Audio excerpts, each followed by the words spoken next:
Okay, so here we are with a bonus episode because, like I said, when I ran by Walmart on my way home from work, I did manage to. Is it going yet? Still says it's waiting for me on the phone. I'm on for 17 seconds. There we go. All right, so on my way home from work, I decided to run by Walmart, and they had out some of the new Masters of the Universe figures. They had like what I figure is probably going to be the first three things that are going to be popping up at Walmart, which is related to the movie. Not actually movie figures, but kind of like, sort of adjacent to the movie. So the first ones line and the Masters of the Universe Chronicles line, you can see here it says Inaugural Edition. Isn't that fancy? So yeah, these are the new lines that they're putting out to tie in with the movie. So the movie figures will be either first ones, those are the ones for kids, or Chronicles, which is the adult collector figures, intended for the sophisticated adult collector.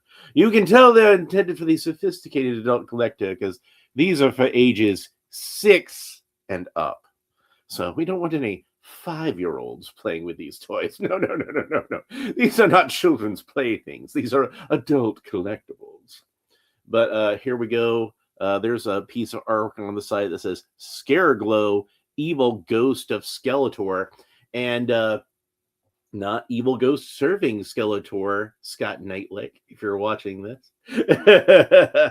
Good old toy guru. He's got his own YouTube channel now, and I watch that quite frequently. But yeah, that was something when they did the classics line. They changed that tagline because they decided, there's too much confusion as to, is he actually like the spirit of a dead Skeletor, or is he this is like a ghost that works for Skeletor? Like technically the faker package says evil robot of Skeletor, and that means that it's a robot that works for Skeletor. But in the case of but you don't die and become a robot. You die and become a ghost. So like if I saw like, say the ghost of Abraham Lincoln, I'd say there's the ghost of Abraham Lincoln. And I'm meaning that it's Abraham Lincoln's ghost that died, and like died and came back as a ghost. But if I go to the Hall of Presidents at Disneyland and I see a robot of Abraham Lincoln, I'm gonna say it's a robot of Abraham Lincoln. It's an animatronic, but I don't mean that it's actually Abraham Lincoln got turned into a robot. You see what I'm saying? Like you're using that the of in different contexts.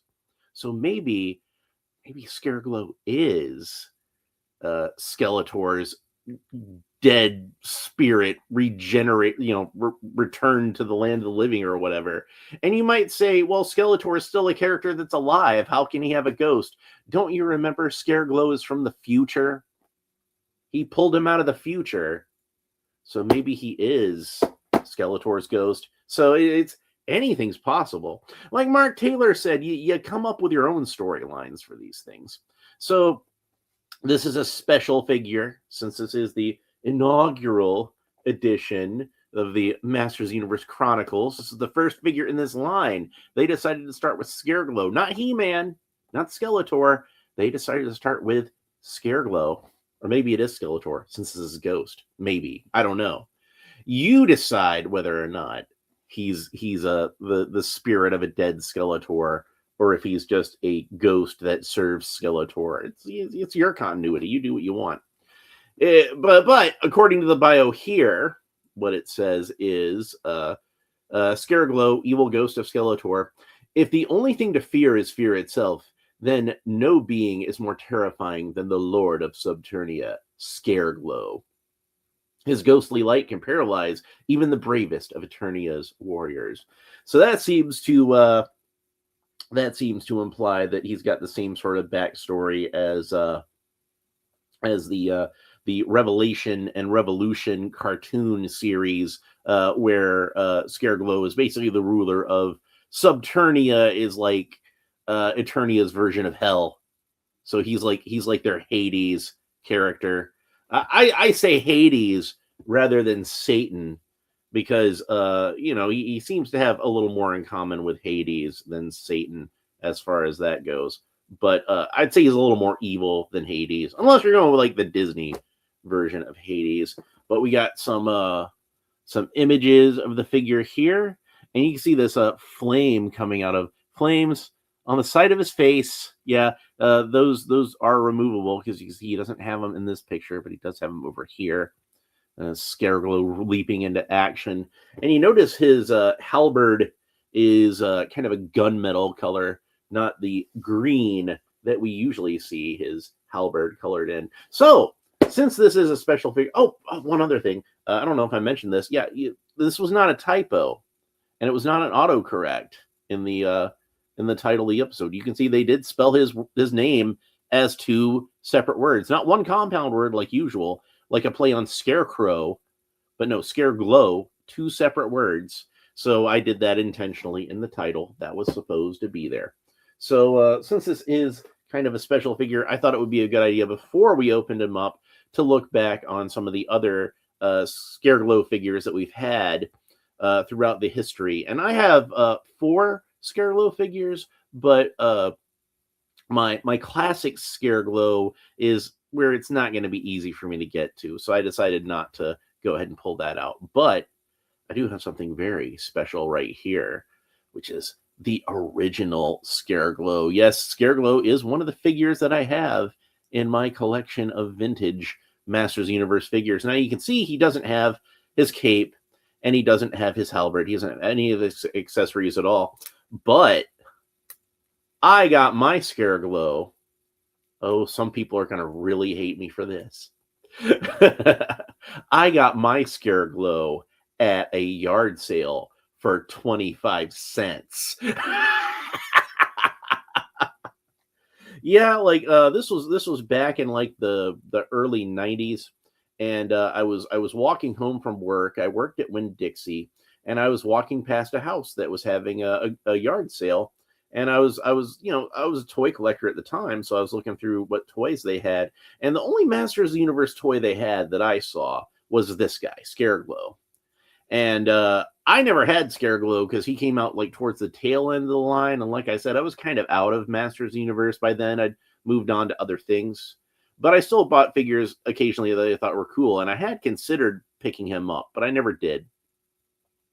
And I saw him there, and I'm like, oh, that's that glowy skull guy. I couldn't even remember what the character's name was. That's that glowy skeleton guy from He-Man. He's pretty cool. I'll pick him up. And that was actually what started me collecting the vintage figures again. And going by like remember back when we had flea markets and stuff like that. I'd check all the flea markets and antique stores and pick up whatever He-Man stuff I could find. But he was the one that kind of started that. But you can see he still his punching still works just fine, and his legs are starting to get a little loose. Unfortunately, that happens with these figures over time. Eventually, he'll dry rot and his legs will fall out, and hopefully by then, I'll be able to figure out how to fix that. I know they've got separate pieces here. One thing that I think is interesting about this head sculpt is he does have a little bit of a neck. You see at the base of his head. And they actually did sculpt in. You can see a little bit of spine there.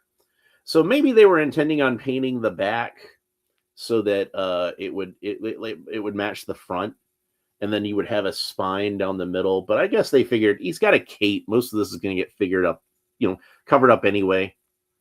Might as well not bother with it. But yeah, that's my original Scareglow that I have. So he's really cool. Go ahead and set him aside for now.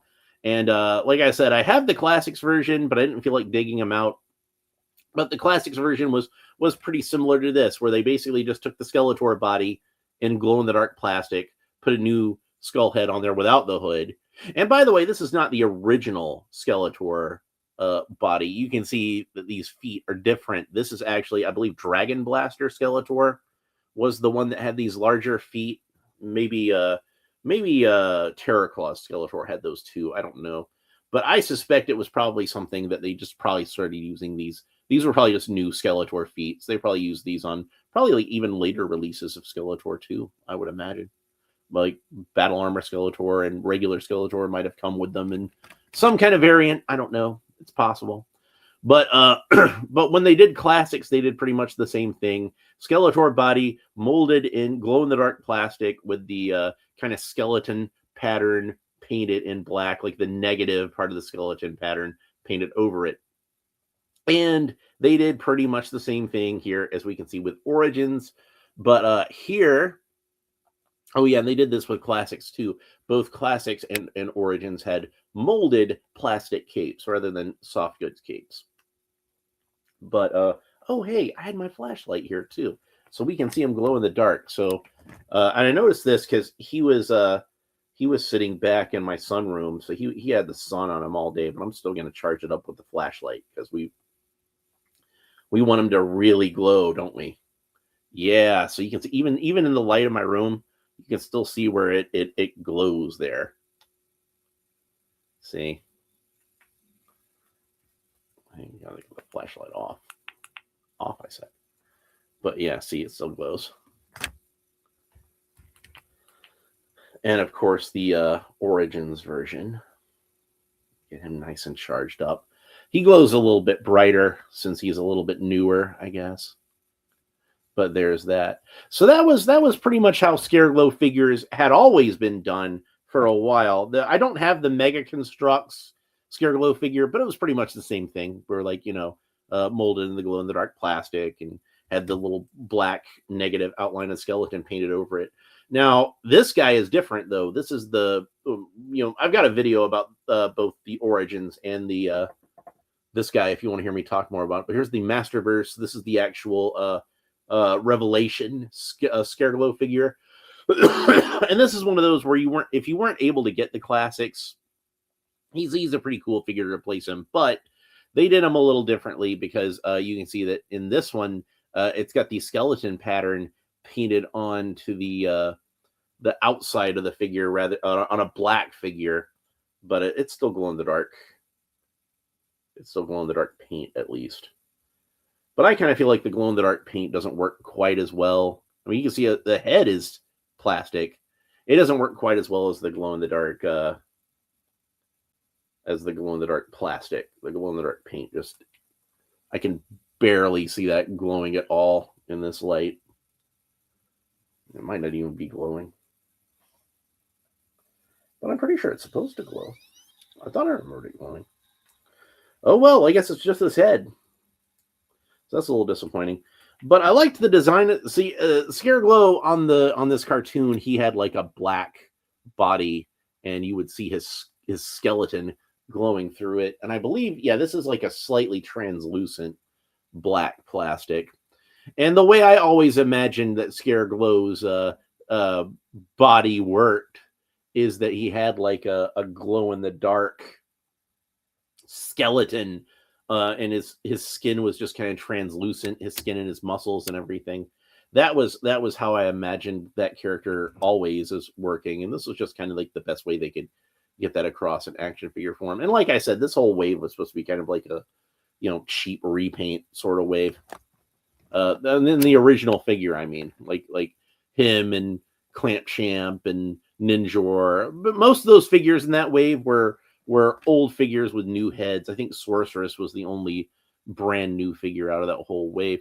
So, but you can see, even though they reversed it, where they had the skeleton painted onto the black figure rather than the black negative shapes being painted onto the skeleton, you can see he still kind of follows the same sort of pattern. Now, since he had a little bit more of a unique design on the cartoon, he's got a unique loincloth and unique boots and unique bracers. So he's not entirely 100% a repaint of Skeletor, but he's still got kind of the standard buck that the Masterverse figures tend to have, but he is just a little bit shorter than He-Man himself as far as like the Masterverse figures go. That's worth pointing out, isn't it? So yeah, let's go ahead and move on to the thing that you're all really here to see, which is the unboxing of this new figure. and we can compare him some with the other ones. But the main reason I wanted to look at the older figures real quick, or at least as quickly as I can do it, because I'm gonna yap about it. The main reason I wanted to do that was because I wanted to make a point, which is most versions of Scareglow are essentially like a remold of Skeletor. He's got a new head, but it's mostly just the Skeletor body there. And even in the case of the Masterverse figure, while he does have some unique parts, he's still mostly the same parts as Skeletor, right? Well, this guy is a first for Scareglow in that he is an entirely brand new molded figure who looks to have entirely unique parts. I don't think that any of these parts are going to be shared with any Skeletor figure, and I could be mistaken about that. It might turn out that maybe they do reuse some of these parts on a Skeletor figure for whatever reason. Now, I don't think there's a space here, like usually in the Masterverse figures, they'll have accessories in this little space here, but it looks like they actually did get all of them into the blister, but I did want to check just to be sure. But it's got a content listing here with the figure and the halberd and the extra hands, and all of those should be in the blister. Did I show off the artwork? Let's look at the artwork real quick. So we got Scareglow here looking all menacing. And in the background here, very interestingly enough, we have Prince Adam and Cringer. And Prince Adam does look very much like the Filmation version of Prince Adam, where he's basically He-Man in a different outfit. But one thing that I do notice about this, it looks like to me, I could be wrong about this, but it looks like to me like he's got a little bit of gold detail. That could just be like highlights on the vest, and it could be pink, but it almost looks to me like gold highlights, like a little gold patches, like the DC mini comic version of Prince Adam. The DC and the early mini comic version of Prince Adam, where he had a blue vest with kind of some gold panels there. So here's the halberd. And obviously, it is based on the old Castle Grayskull halberd, very similar to that shape. And we can compare with the one that came with Origins Scareglow, which is pretty much identical to that. But you can see they made it a little more pointy, a little more menacing, put a little more detail into it. And it's got this kind of like serpent dragon type creature wrapped around it. And it's got some little glyphs kind of sculpted into the blade there, if you can see that. So that's interesting. And it's got some wraps around it, and like I said, this is molded in like a gunmetal kind of plastic, and not the green plastic we're used to. I didn't have it handy. I think it might be in a box from when I moved or something. But this one came with a dark green halberd with like some silver detailing on the blade. But this one's just an all gunmetal gray halberd. Let's set that aside for now. And then the other accessories that he comes with. Oh, this irritates me. I'll get to that in a second. The other accessories he comes with are the extra hands, and you can see that these have like bones sculpted into the hands. So there is a gripping hand for the right hand, and kind of a gesturing hand for the left hand, and that is deeply embedded in this package, but I got it out. So there's the gesturing hand, and that looks really cool. I figure since this guy has a weapon that is supposed to be or can be held in a two-handed grip, that I could probably these are probably the hands I'm actually going to put on the figure. I'd want him to hold it with the right hand and be able to have that gesturing hand on the left hand. And if I had a gesturing hand for the right hand, I might actually have the gripping hand be the left hand, because he is a bad guy, and that is the sinister hand, as they used to say in the old days. Nothing against anybody out there who's left-handed. Lots of cool people are left-handed, but it's like an ancient thing. You know, that's the reason they say the left hand path and all that kind of stuff. But yeah, they used to say the sinister hand. I talked about that some when we were talking about Sinestro. But hey, it's worth pointing out that, like, as far as like Green Lantern characters go, yeah, Sinestro might be a lefty, but so is Alan Scott, the original Green Lantern. And remember, that was something I was complaining about with McFarlane's figure, is that they put the ring on Alan Scott's right hand when it's supposed to go on his left hand. Fools. Anyway, let's go ahead and get him out of here. So he's got rubber tabs around each of his forearms and each of his shins right above the ankles. And the one on his right was loose enough that I could get it just like in the package. But this one on his left hand, but on his right hand, it's a little too tight. So I'm going to the back. I'm just going to cut all these from the back on back here. All right. And the thing that ticked me off, you might have saw me doing this earlier, was they used tape to hold the fabric cape into the package. And I hate that so much, because now for the remainder of the life of this figure, and it's like, I don't care how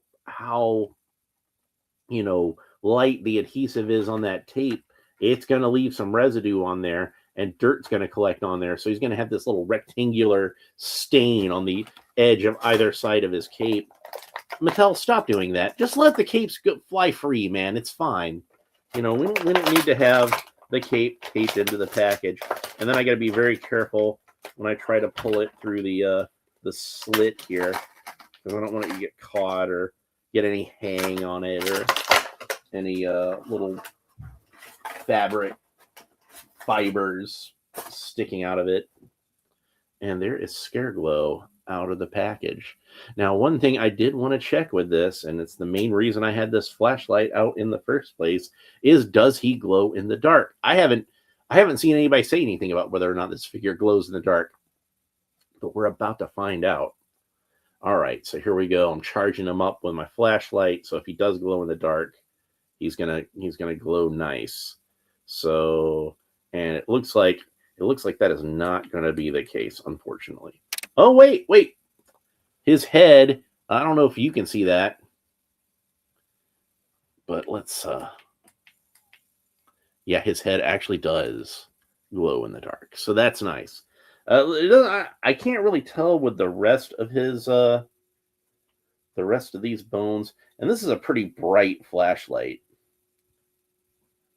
So if it's going to glow, this is going to make it glow. But yeah, he's got a lot of wash over his head, and that does kind of cut down on the amount of light that can come in or out of this skull. But it does glow. His skull does glow. Just his skull. It doesn't seem like the rest of him does, unfortunately. But yeah. And these were called 6-inch figures. So I wondered how well they would measure up to the Masterverse figures that we already have, which are technically supposed to be 7-inch figures, I believe. But you can see that this Scareglow is about the same height as the Masterverse Scareglow. And in fact, he might be even just a hair taller. But of course, that means, as we already saw when we compared, because I did want to get that in, He-Man is taller than Scareglow. So, and I think this is probably going to be like the standard height for these figures. So I think it depends on what character you're using. That some of these might be able to, you might be able to use some of the newer figures with some of the older Masterverse figures. But the cape itself is a nice, shiny, very dark purple. And then, like I said, this piece is technically a separate accessory. The flames on the side of his face, those kind of fit around his neck. Damien Ristori is here, says, hi, Alan. Quick stop as babysitting tonight. Looks fantastic. And I'm hoping they do Chronicles, Spikor, and Goatman. Not much in it, but can't please everyone, I guess. Oh well. But yeah, but yeah, I'm hoping that they'll do that, especially that Spikor, because Spikor just looked awesome to me in the trailer. I thought they did a really good job with Spikor. So they did take some liberties and did some new designs on this guy. And I think there's a lot of neat things about this design that are unique to this version of Scareglow. First of all, we can see much like with the Revelation version, they gave him some bracers, dark purple bracers, and he's got dark purple shin armor, but his feet are bare. He doesn't have the like we saw before. He just kind of had Skeletor feet, and they're purple on the original figure, and on the Origins figure, and the Classics figure was the same way. And then this guy has really cool boots on the Revelation version, but this guy's just got kind of leg armor with bare feet at the bottom, so you can see the bones on his feet as well. All these bones are sculpted to the figure. So when I'm talking about this figure being like a unique sculpt, that's what I'm talking about. I'm going to take his head off. You can take his head off. And we can get a look at some of this articulation here. I think I'm going to leave it off while I talk about the articulation. But he's got the barbell there. So he's going to have some good head movement. And there's an articulation at the base of the neck, like a G.I. Joe. Like a G.I. Joe classified. Damien Rostori asks, is he in scale to Mythic Legions so he could really fit in any mystical Dio, not Motu? I don't have any Mythic Legions figures, unfortunately, to compare. But from what I understand, those are about the same size as Classics. You can correct me if I'm wrong. But since I don't have any, I can't say for certain. But I do believe that those are in the same scale as Masters Universe Classics, which means it's probably at least vaguely in the same scale as this guy. I think that he's probably like around that. He's close enough that you could probably stand him with those figures and he wouldn't look too out of place. That's what I'm thinking. So and again, anybody who knows for certain, correct me if I'm wrong in the comments. Now, I had with the first one's Skeletor that I opened yesterday, I went to see if those heads were interchangeable, and they were, even though they weren't really the same size. But you can see these these balls don't look like they're the same size. These little knobs. So I don't know how well these heads are going to be interchangeable. So yeah, it seems like that's going to be a tight fit if it goes on there at all. And if you wanted to put this head, I don't know why you would, but if you wanted to put this head onto an Origins figure or a Masterverse figure, I think heating it up with a hairdryer for a little bit would do the trick. But like I said, I don't know why anybody would do this, but I'm just showing you in case you want to see. And then it's way too loose. The Origins head is way too loose to fit on here properly, so you'd have to kind of put something in there to space it out. That's just for anybody who's curious about that. That's that way you know how that works. So I'm going to put him back together now. And likewise, the Masterverse figures had the same head size socket. So we can go ahead and do that with him too. And like I said, the Masterverse version, it's not gonna stay on there. But his hits a little high on this neck, I think. So, but if you did want to swap the heads around, you're gonna have to do a little bit of work. Unfortunately, they did not make those the ball in the socket the same way. So as with the other two lines, or other three lines, I should say, because like I said, I was able to get first ones to fit just fine, and vice versa. Now I don't know. Here's where I put this skull, and it's a very high domed sort of skull. Like, even though it's got this wash on it, I kind of feel like they probably could have put a little more detail into the teeth, maybe.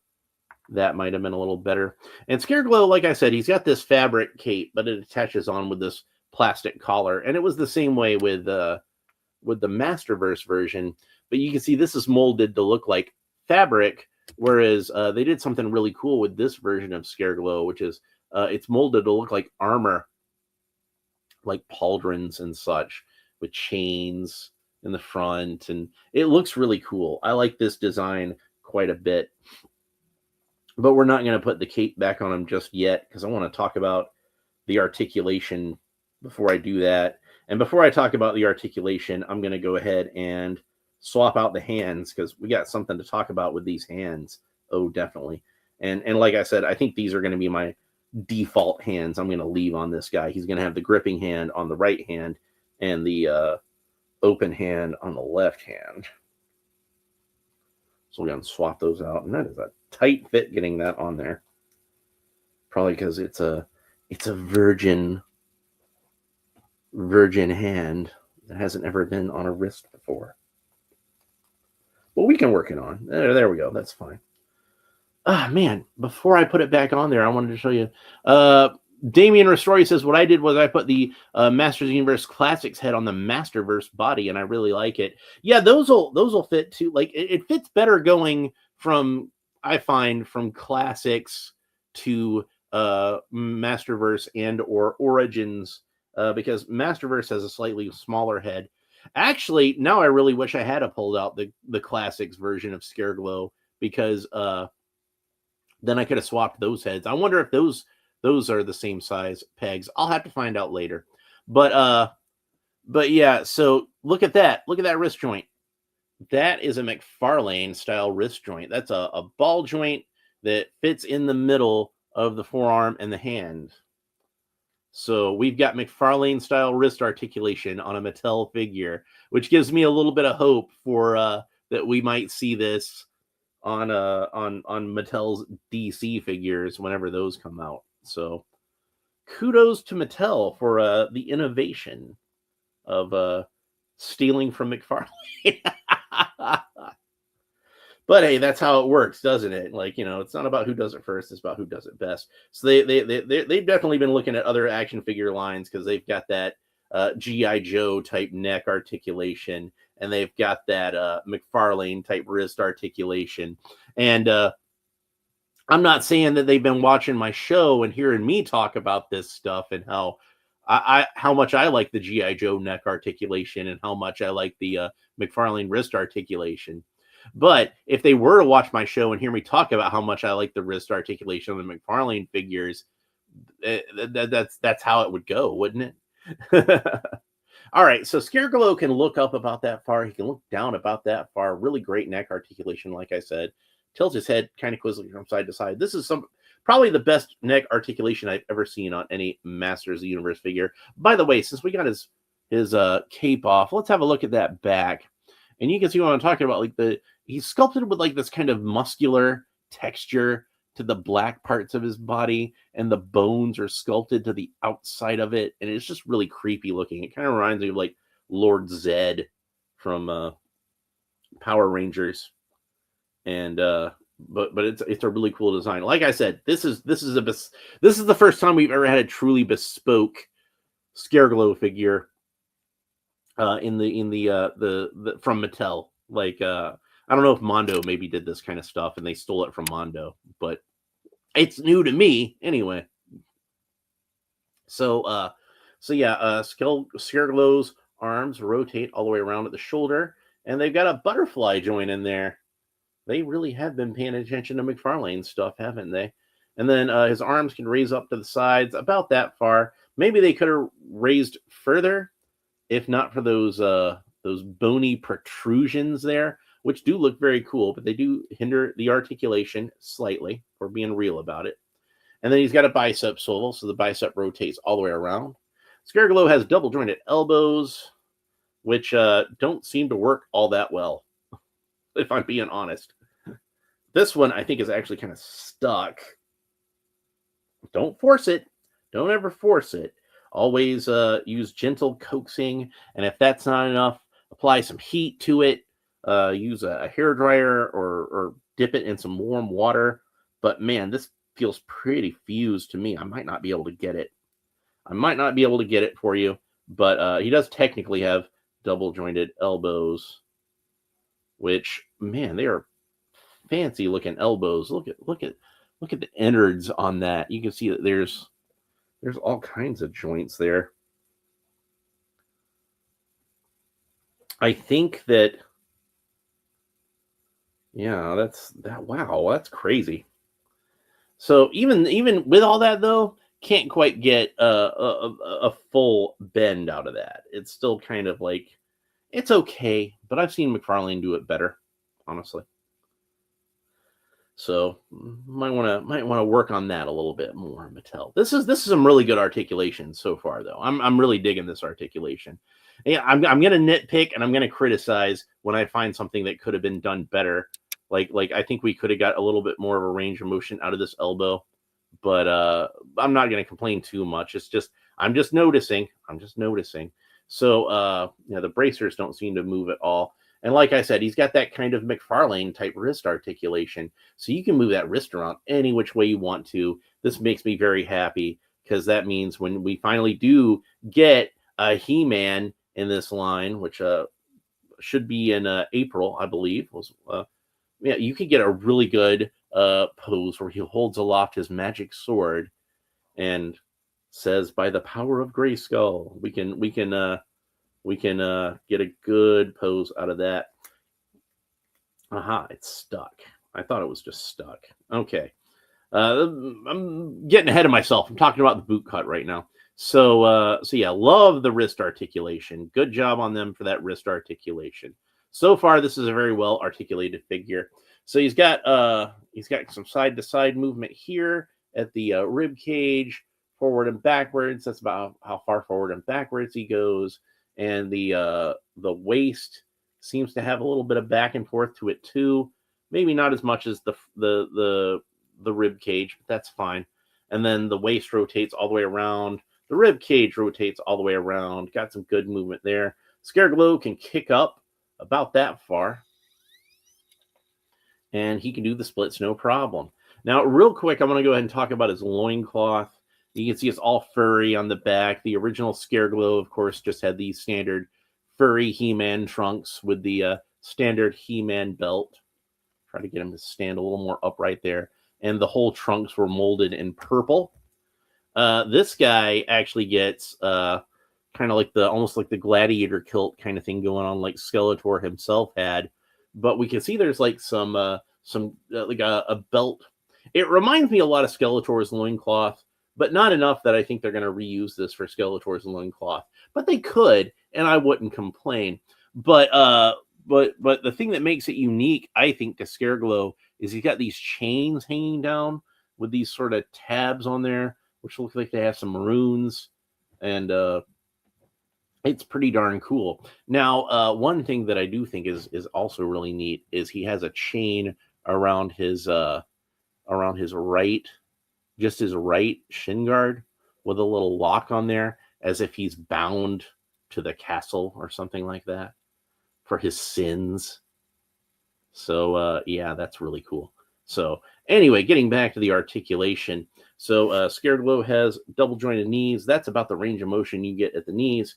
He's got a boot cut, so the boot rotates all the way around. And then the foot looks to also have that cool McFarlane ankle articulation on there, so you can move that foot around pretty much any which way you want. So that's pretty awesome. I like that. And it does have, again, like a McFarlane figure, they've been paying attention to what McFarlane's doing, I'm telling you. A little bit of a pivot here where the leg meets the hip, but not a whole lot. It doesn't rotate all the way around, and this one seems a little more firm. But that's pretty much the articulation, and it's some great articulation. I'm really impressed with how well this guy is articulated. And I kind of felt like the Masterverse articulation was good. It was good articulation, but this improved it. So that's awesome. I'm happy with that. So I would say for their inaugural edition, they're off to a pretty good start, aren't they? This is a great figure. I'm really happy with it.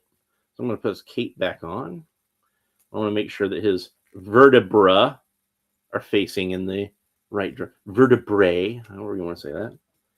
Make sure those are facing in the right direction. And then, other than the extra hands, of course, and the cape and the flames on the side of his face We'll go ahead and put those back on there because I think those are super cool. There we go. Little ghost writery. Dude Stuff 2025 is here and says Walmart Con sold out of this and Beastman right away. I didn't even know they had a Beastman, like a Chronicles Beastman. Oh, well, that's cool. So they sold out right away and didn't even get my email that they said they would send. Now I know what people mean when they say Walmart exclusive. Well, check your stores, man, because I found mine when I was on the way home from Walmart, on the way home from work. And now I'm going to have to be checking Walmart more often because I didn't know there was a Beastman. So, but that's cool that to hear about. I'm going to have to look into that. That's the vintage collection one, isn't it? Yeah, it's the vintage collection one. Yeah, I didn't see him there, but of course, most of my Walmarts are like clogged with Faker. They've just got so much Faker, and that might be why they didn't order as many Beastman. So like, well, we didn't sell hardly any of these. Well, you ordered way too many Faker is the thing. You shouldn't have ordered that many. I'm having a hard time finding Man-at-Arms, and I was able to get Tila off of the Walmart website, but I haven't seen her in person yet. I've seen Zodak occasionally. And I saw Zodak at a store last week, and I didn't really have the money for it, so I didn't buy it. And I'm like, well, I'll go back there and pick him up. But then he was gone. So just my luck, huh? So, yeah, you can get him into a pretty good two-handed grip with the staff. And like I said, you can usually just kind of set the staff when you want to do a two-handed grip into one of these open hands, and it usually looks just fine. So I usually wind up doing that. It's easier for me to just get the hand in there. And man, he looks cool when he's all armed up like this. This is a great figure, and I'm really happy with how it turned out. So yeah, Chronicles is definitely off to a good start. Now, will I wind up liking this line as much as I like Masterverse? We shall see. We shall see. And Masterverse is still at least going to continue with more of those vintage collection figures. I'm pretty sure they have Merman coming out soon, don't they? I think I'd seen Merman. I would want to have at least them at least put out all of the original character. I never did bother to get the vintage collection version of Stratos, and I think I had a chance to get it, but I already had the new Eternia Stratos, which I just think is perfect. That's the Stratos figure I want. Like if I never buy another Stratos figure again, I'll be happy with that one. But I do have one more Stratos figure to open up because, of course, I have the 2000X cartoon collection version. So that'll be sometime in the future. But like I said, I put back the Red Tornado figure I was going to open up because I really wanted to get these opened up since they're like, I'm pretty excited about them, and I wanted to kind of strike while the iron is hot. Get some of these Masterverse or these Masters of the Universe Chronicles and first ones out of the way. Like, they did a really nice job with that sort of the raggedy edge of his cape too. That's really cool. But yeah, Scareglow is a really good example of how you can update a figure and still stay true to the roots of the character and still put some newer innovation-y kind of things on there. Like I said, I really like the flames. Those are a really nice touch. I do kind of wish that maybe they had some kind of green detailing to his halberd to kind of keep it a little more in line with the vintage figure. But the gunmetal color is good, and it's probably a little more realistic than him having a neon green halberd, so if I'm being real about it. But yeah, great figure. I'm really happy with this. Now I was already looking forward to the movie figures, but now I'm really looking forward to the movie figures. They did a great job with this. So those should probably be out in April, so it won't be much longer. Anyway, that's it for Scareglow. I hope you enjoyed this episode and the look back at some of the more vintage versions of Scareglow. Let's go ahead and have a look with the original Scareglow next to the newest version of Scareglow. And look at how far we've come. and I picked both of these up on my way home from work. But this one was like 30 years ago at this point when I found them at a yard sale for 50 cents. And this one was when I just stopped by Walmart on my way home from work. So kind of funny. It's a funny world we live in. By the way, I've got a lot more DC stuff coming up, and I do have that Heath Ledger Joker. I've got the Tom Hardy Bane from the Dark Knight trilogy. I've got those to open up. The new Christopher Reeve Superman. Got a lot of DC stuff. I've got this guy here from a line. This is the first one, Soldiers of Fortune. Haven't gotten any from this line until this guy, but I mean, like, for anybody who knows how much I love G.I. Joe, you can probably guess why I picked this guy up. Yeah, pretty cool. So I'm going to go ahead and take the thumbnail and try to take a nap before I go to work. I think I've got like about an hour where I can take a nap. But that's it for this episode. Hope you enjoyed it. If you did, please make sure that you like and subscribe and all the fun YouTube stuff down below. Leave a comment. Let me know what you think about this figure and the character of Scareglow in general. Sean Franklin's here, and he's here right when I'm about to end the episode. But it's good to see you. It's always good to see Sean Franklin. So, but yeah, we're at the tail end. We're at the very end of the episode. I'm sorry. But hey, better late than never, man. but yeah, so yeah, YouTube likes it when I say like and subscribe. So I like to say like and subscribe. I like it when you leave comments. Please leave some comments. Let me know what you think about Scareglow, both the figure and the character in general. And we will talk to you next time. Bye.